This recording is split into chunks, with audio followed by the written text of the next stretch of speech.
Let's go. Sant. Yeah. Trying to put these rappers in their place, man. Yeah, check it. Let's go.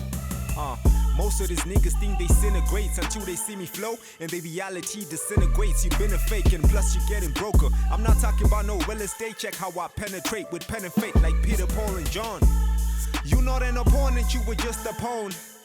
Only ballerinas standing toe to toe. I thought I told you niggas I'm the realest. They thought I was Joe. Alright, welcome to this exciting episode of Unpacking Comics, and I'm your host, Oscar Lale.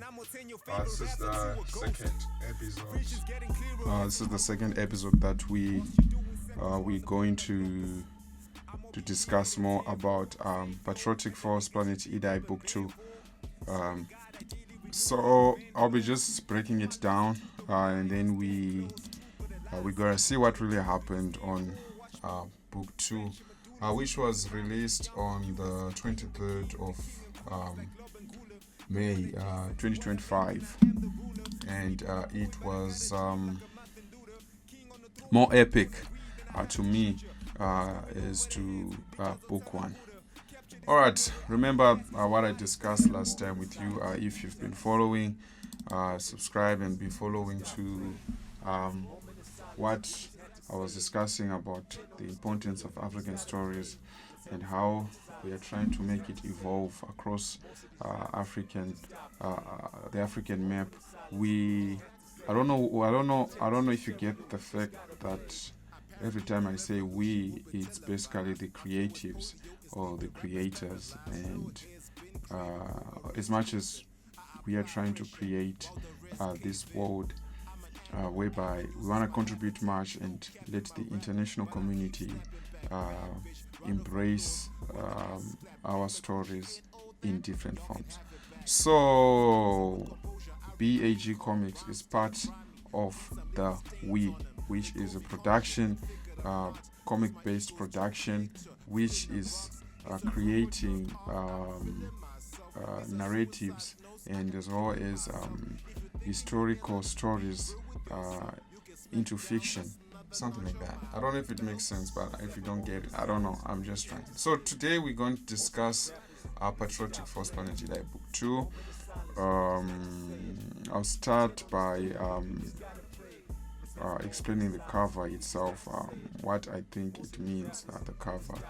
And again, it was created by me, Oscar Lale, and this is intended for matured audience. If you think you're gonna give a little boy or a very very young boy these comic books, if he understands it, well, it's good. If she understands it, well, it's good. But it's actually intended for matured audience, whereby we expect a matured audience to understand and have the meaning of what we are creating. Okay, so now this is the book 2, and I'll just break it down a bit, and we'll try to see what's up. Okay. Alright, that's BAG Comics presents Patriotic Force Planet Idai issue 2. I actually explained on the previous video where the inspiration of Idai came from. Now we see Evans Hammond screaming out loud, and then we see Electrobike Michael Itai, one I think is his right hand, looking more robotic right there, and Sheila with a gun, and Amazing Boy screaming out there, intended for mature audience. So now the reason why these comic books, they are actually black and white inside, as inspiration from the manga. Most of the manga actually black and white inside, as well as just to make it look a bit different, to give people an imagination and to allow people to color the book with their imaginations in mind. All right, so let's head back to the book. Project Frost Idai, and then there is a letter which comes from me. These letters are actually to inspire people. We don't just want you to bulge in the book and start reading, but get an inspiration on what motivated the writer or the comic creator to create the book. Okay, so now we have words that you need to take note. They're usually words that you need to take note. Usually these are words that are very special, which they contribute to the story, but at the same time might not make sense to some audience. For example, Murenga. And if someone who doesn't know what is Murenga, you really need to understand what is a Murenga. So we somehow explain or break down the meaning of these words. Alright. Okay, cast of character. We still have the same characters. Jeff, Malcolm, Itai, Blackmaid, Sheila, Ivanox, Herman, and then we explain the story so far. So the story now in book one, it ended whereby there was just an explanation of what are the effects of the cell trojans and what good deeds you can do with it, and how evil it is, and how Wumba is actually probably misusing it, and how he actually kidnapped Gladys, the girl who they are searching for. The reason why he kidnapped her, which is basically to use her blood to infect his army so that they can be super powerful. I don't want to go back there anymore. I just browsing. If you want to hear more about the explanation of what I'm saying, please watch the episode 1. Alright, so now the story is as the spaceship journeyed onwards, a sense of community began to blossom among the diverse crew. They shared their past, revealing the motivation that propelled from this whatever mission to stop Wumba. Okay, so all of them, they want to stop Wumba. Okay, but at some point they're just introducing themselves, who does what, who is who, and they're trying to have a common ground. All right, like again, I don't want to explain the whole book. I'm just breaking it down. If you really want to read this book 1, book 2, please click the link below in the description. You have access to all the books for free. Okay, now here we see Herman, who is Ivanox, being excited about how he can be a Murenga, which is a god.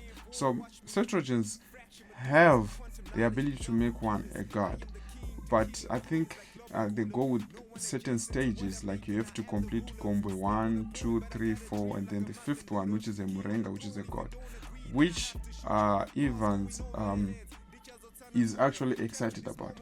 Jeff actually explained this, that one character or one hero who is a Kazi actually became a Murenga and helped to push away the Rhodesian regime. Okay, so now Jeff is so Evans is so excited about it, and it's like, hey, how can I go about it? How can I be a Murenga, and so forth, And then Jeff on that page 2, he says, listen, ascension to Murenga is 5-fold journey. Each Gombe level a steep climb guided by 5 planet trainers. So what is he saying? He's saying that for you to be a Murenga, you need to be trained by 5 different trainers.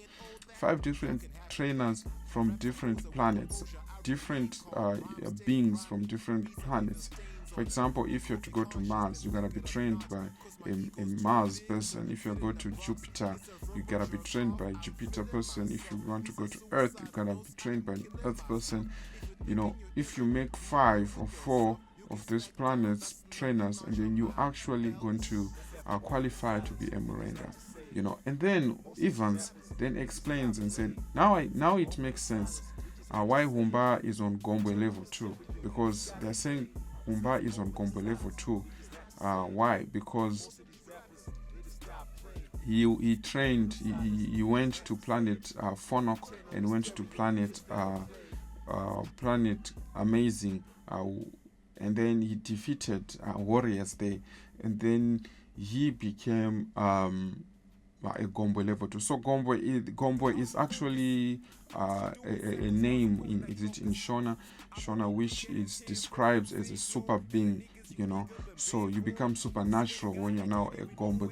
It means you're a master, you are this mighty person.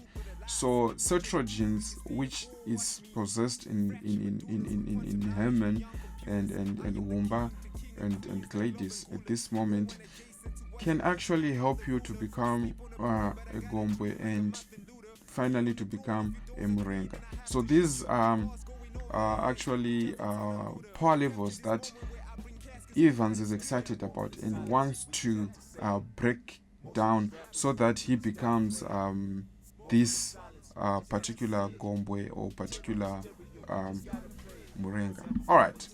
Then Evans says, please sit and buckle up. Hey man. I think Sheila, she's more of a responsible. She plays more responsible characters, since she's old in her age, not that old, So she likes to take things easy, and she actually sees Evans as a small kid. All right. So now here comes the climax in the story. Evans pops out a power in the spaceship, and it seems like they had some agreement before using the spaceship, because that's when we actually see Electrobike Morphlak reminding him of the agreement that they had before using the spaceship. And then he says, that's on page 3, no power blasting on the spaceship. I thought we agreed on that. And then Herman quickly apologizes and says, oops, sorry, Mr. Itai, which is the surname to Malcolm Itai. This Gombo thing is just exciting me. He's so excited to the extent that he actually forgot about the agreement they had on or before about into the spaceship. Now, this is what Electrobike or Malcolm says. Listen, guys, the spaceship has less water. To power up the engine, we have to land on one of the planets and fill up the tanks.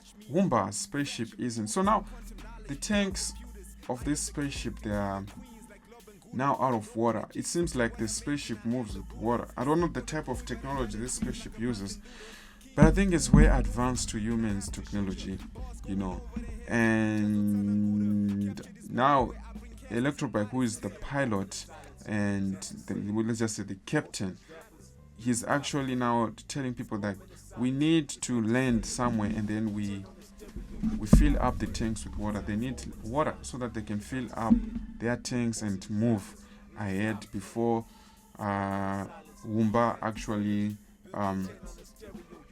disappears on their radar. Alright. And then now Evans now reacts to that and he said, no, we can't just do that. We cannot just land on any planet. We just have to focus on chasing Wumba and get my girlfriend. This boy is so in love. I don't know who taught him love, but he's so deeply in love. Oh man. And then Malcolm hits him back and says, look at us. We are just a war vet, a stupid lover boy, and an albino boy who doesn't grow. I think Amazing Boy he has this ability of not growing old. I think he's way older than how he looks like, because he kind of looks like he's 16 years. So now Malcolm is actually frustrated and is now just reminding them that we just don't need water, we need a strategy. We need a strategy that's going to help us to actually know how we can battle Wumba, And Evans, it doesn't settle well with him, Herman. And then it looks like he had a grudge on Malcolm, because Malcolm back in Harare is a very rich person who owns a corporation, and sometimes maybe they do some fundings. And at one point, Evans was because Evans is actually a kickboxer, so maybe he won some competition, and he requested for funds at Nasara company where Malcolm was the CEO there, or maybe some boss there, and then maybe he didn't get some funds, Evans, and this frustrates him, and it just frustrates him, and then he's like, now look how funny life is. I'm in the same spaceship with the owner of the goddamn Nasara company. You lied, you don't fund. He needed money back then, so you can actually have some kids, I don't know, for his karate competition, and now Malcolm, he didn't respond it well, he just responds in a childish manner. We takes him more like a child, and then he said, this isn't just about your girlfriend, man, this is huge. My grandpa knew Humba would be back, that's why he built this spaceship. Malcolm claims that the spaceship was built by his grandfather. Wow. My dad is selfish guy. He's a selfish guy. I never cared about anyone else. I gotta make my family and Nasara proud. That's why I'm here. So, in this scenario, Electrobike actually now tells Herman why he is on the mission. He's on a mission because he wants to make his family proud. He's on a mission because he wants to make Nasara company proud. He's on a mission so that you want to prove his dad that you're just a coward, and we can actually help people from Harare. It's not just about the girlfriend, but it takes a lot that he is contributing towards his life, towards Harare, and towards any other aspect, And then he's like, you are busy thinking about love. I'm thinking about saving millions of lives. You got a lot to learn about this thing you call love, young boy. I think the word boy pisses Herman off, and he's like, can you please stop calling me boy? And he's like, yes, a stupid, mistaken, cetrogenated ghetto boy with a maroon ripped jeans thinking he's a hero. Oh, this doesn't settle well with Evans. He's like, I'm not a boy.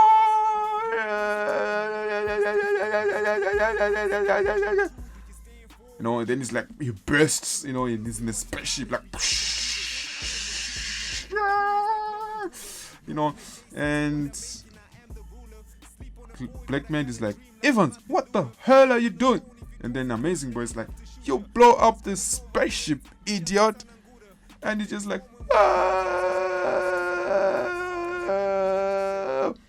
and then Electrobike is like, looks like Mr. Herman needs to be calmed down a little. Electrobike. So it looks like Malcolm, he doesn't have supernatural powers. He actually uses a motorbike that transforms into a combat suit, And then it's like, please. And so now at this point, the motorbike, it looks like it's an electric motorbike. It charges. I don't think it had enough power, but it had actually powered up the headlight, the headlight system, And then it's like, and then I think that the bike has this a voice of a lady or anything that helps to communicate with the electrobike guy, who is Malcolm.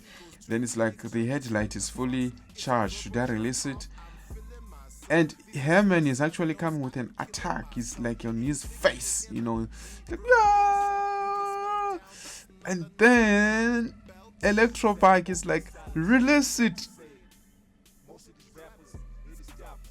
Damn it.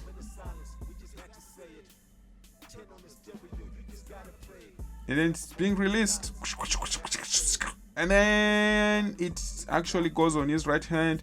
And then quickly he hits Evans. So their dispute actually turned out into physical.